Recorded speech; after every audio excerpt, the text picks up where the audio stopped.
ప్రభుత్వోద్యోగం అన్నాక ఓ 4-5 ఏళ్లు ఎక్కడన్నా పనిచేశాక బదిలీ అనివార్యం. పోలీస్ డిపార్ట్మెంట్ లాంటి కీలక విభాగాల్లో ఈ ప్రక్రియ సర్వసాధారణం. కానీ ట్రాన్స్ఫర్ పేరెత్తితేనే ఇప్పుడు ఆ డిపార్ట్మెంట్ ఉలిక్కి పడుతోంది. కోరుకున్న చోటికి ఎంచుకున్న వారిని తీసుకురావడానికి నాయకులు తమ శక్తియుక్తులన్నీ ప్రదర్శిస్తూ ఉంటే బ్యాలెన్స్ చేయలేక పోలీసు బాసులు తంటాలు పడుతున్నారట.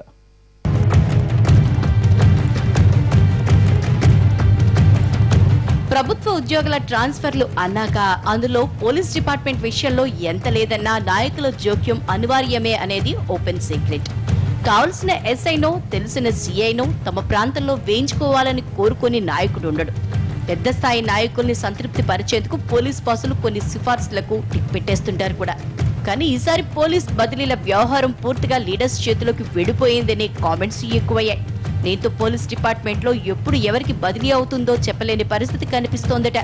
నాయకులు తమంతట తాముగా చేసే ఒత్తిళ్లకు తోడు కొందరు పోలీస్ అధికారులు కూడా బదిలీల కోసం ఖద్దరు చొక్కాల్ని ఆశ్రయిస్తుండటంతో బదిలీల అర్థమే మారిపోయిందంటున్నారు.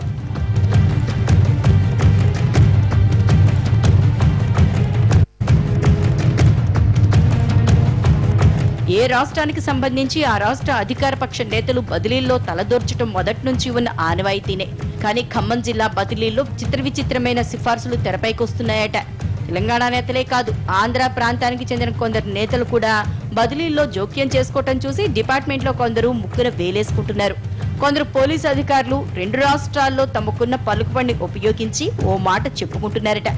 ముఖ్యంగా వేకెన్సీ రిజర్వ్ లో ఉన్న అధికారులు రాష్ట్ర రాజధాని చుట్టూ చక్కర్లు కొడుతున్నారు. కాస్త గట్టి నాయకుడిని పట్టుకుని కోరుకున్న చోట పోస్టింగ్ కి ఎవరి స్థాయిలో వారు లాబింగ్ చేస్తున్నారు.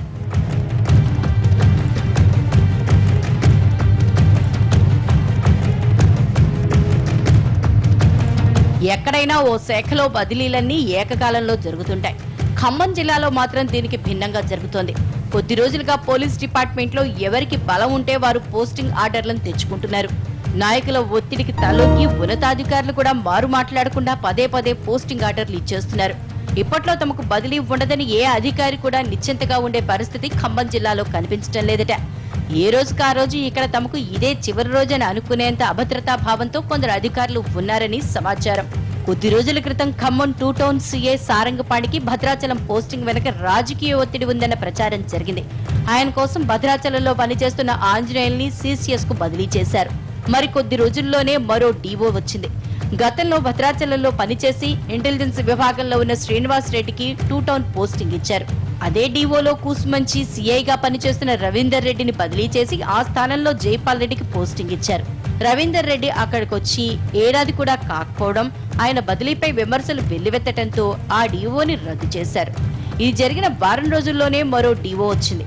గతంలో భద్రాచలం నుంచి సిసిఎస్ కు బదిలీ అయిన ఆంజనేయులు ఖమ్మం రూరల్ సీఐగా పోస్టింగ్ తెచ్చుకోగా ఇక్కడ పనిచేస్తున్న సీఐ తిరుపతి రెడ్డిని సిసిఎస్ కు బదిలీ చేశారు. ఈ బదిలీతో ఎవరెప్పుడు ట్రాన్స్ఫర్ అవుతారో చెప్పలేమని అధికారుల గుండెల్లో గుబులు మొదలైంది.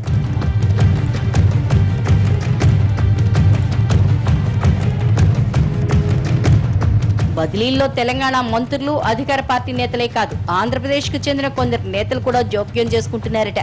వేరే రాష్ట్ర నేతలు కూడా బదిలీలో తలదూరుస్తున్నారు అంటే ఖమ్మం జిల్లా పోలీస్ యంత్రాంగంపై రాజకీయ ఒత్తిళ్లు ఏ స్థాయిలో పనిచేస్తున్నాయో అర్థం చేసుకోవచ్చు. బీఆర్లో ఉన్నవారు ఎవరి స్థానానికి ఎసరు పెట్టి మంచి పోస్టింగ్ కొట్టేద్దామని కాచు కూర్చోగా, సీట్లో ఉన్నవారు తమ పోస్టులు కాపాడుకునేందుకు అధికారులు నాయకుల చుట్టూ చక్కర్లు కొడుతున్నారు. ఎమ్మెల్సీ ఎన్నికల నోటిఫికేషన్ వల్ల కనీసం 2 నెలలైనా బదిలీలు జరగవనే ధీమాతో ఉండొచ్చని ఓ పోలీస్ అధికారి కామెంట్ చేశారంటేనే అర్థం చేసుకోవచ్చు డిపార్ట్మెంట్ ని ట్రాన్స్ఫర్ ఫీవర్ ఎలా పట్టి పీడిస్తోందో.